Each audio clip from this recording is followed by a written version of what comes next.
understand infinity is to inquire within the ambit of dark matter, where time and locality are void and meaningless.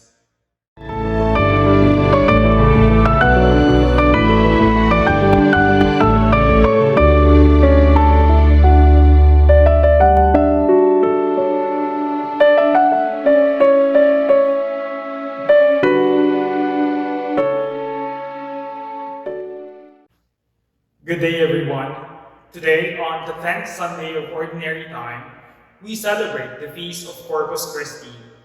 Let us reflect on the Gospel of John, chapter 6, verses 51 to 58. How do you calculate infinity? Johns Hopkins University mathematician Emily Ryle tried to explain the baffling concept of infinity to various audiences, ranging from a toddler to a graduate student qualifier. She explained that one of the fundamental understandings of infinity is it is outside the bounds of finite reality. Therefore, to understand infinity is to inquire within the ambit of dark matter, where time and locality are void and meaningless. 2 weeks ago, one of my colleagues from the University of the Philippines discovered the movement of particles in quantum physics, paving the way to further understanding the M theory, or the four-dimensional worldview. In their proceedings, he, together with some German mathematicians, saw the possibility of containing infinite numbers in a finite banality, giving a closer look at the multidimensional facet of reality. This is a great leap in the scientific community after Heisenberg, and a closer leap to proving Einstein's theory of gravity and relativity in quantum mechanics. If this is proven, a whole array of studies in the field of metaphysics will begin, part of which is the proof of immateriality and the doctrine of the soul. A finite can contain an infinity, a limited with limitless, humanity with divinity. Michael of the Saints, as known to us Trinitarians, is one of the big guys of the Trinitarian hagiography. Not only was he one of the fastest canonizations we had, but because of the overflow of testimonies of life and miracles through his intercession. He is our Saint Therese in the Trinitarian family. But though his life is adorned with millions of attestations, one anecdote is seemingly forgotten: his mystical exchange of heart. In the biographical account of Miguel, written by our brother Eric Beardsley, he identified the exchange of hearts between Miguel and Jesus. In the story, one night, Michael is praying that he be the heart of Jesus to the parish he served. And so, granting his desire, Jesus took his heart and exchanged it for his. In the account of Brother Lewis, he said one night, while doing the rounds, he saw Miguel lifted up in the air with Jesus, holding him on the side.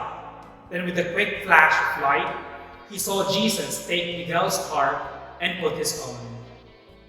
Panicked by what he saw, he went inside the room and found Miguel burning with fever and unconscious. Then looking at the place where Jesus had put his heart, he saw, in blurred dim vision, a heart beating inside Miguel's habit, a palm heart shaped with a crown of piercing thorns. Gaining consciousness, Michael forbade Lewis to tell no one about what he saw and plead that he kept it secret until his death. How can the human contain the divine?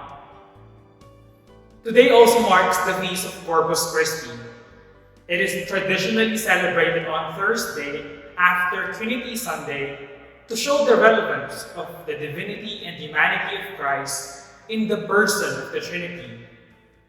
A mystery that echoes the proposition of Saint Cyril hundreds and hundreds of years ago to the possibility of humanity containing divinity. This then will be developed by St. Thomas Aquinas in his infamous doctrine of transubstantiation, which talks about the unity of divinity and humanity of Christ in the Eucharistic bread we receive. In today's Gospel for the solemn feast of Corpus Christi, this is again heard when Christ lifts up the bread and the wine, saying, "This is my body and this is my blood." A circular bread containing the holies of holies, the body of Christ himself. The Second Vatican Council, in safeguarding this most solemn teaching, extends the real presence of Christ to the Church. Sacrosanctum Concilium number 7 states that Christ is not only present in the Eucharistic bread, but in the minister and in the congregation, all forming the one body of Christ. A mystery that has been understood in the time of early Christians, where Paul addresses the people as the body of Christ. Christ now becomes present not just in the bread, but to every Christian at the very moment of the holy sacrifice, where the entire creation is consecrated back to God himself, a soteriological action of Christ, which was, is, and will be until the end of times. This is primarily the reason why the Catholic faith safeguards human dignity, for reflected in every individual is the very same Christ himself. Thus, this celebration of the body and blood of Christ is not just a festal commemoration of triumphant Christ the King, but a challenge to every Christian to see Christ in every person we meet. A Christ that is wounded, hungry, homeless, sick, and even dying. Eve Gonger put it perfectly. If you cannot see Christ in the suffering of your neighbor, I highly doubt that you can see him in the Eucharistic bread. For how can you say that you love God and at the same time hate your neighbor? How is it possible to love what you cannot see and hate what you can? Quantum mechanics may be at its initial stage in fathoming the possibility of containing the infinite within the finite.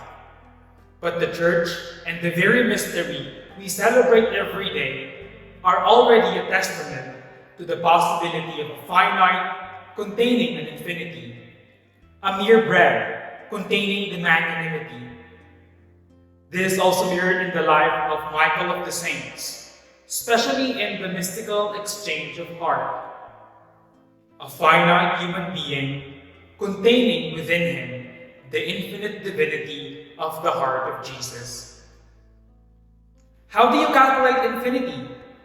Johns Hopkins University mathematician Emily Royal tried to explain the baffling concept of infinity to various audiences, ranging from a toddler to a graduate student qualifier.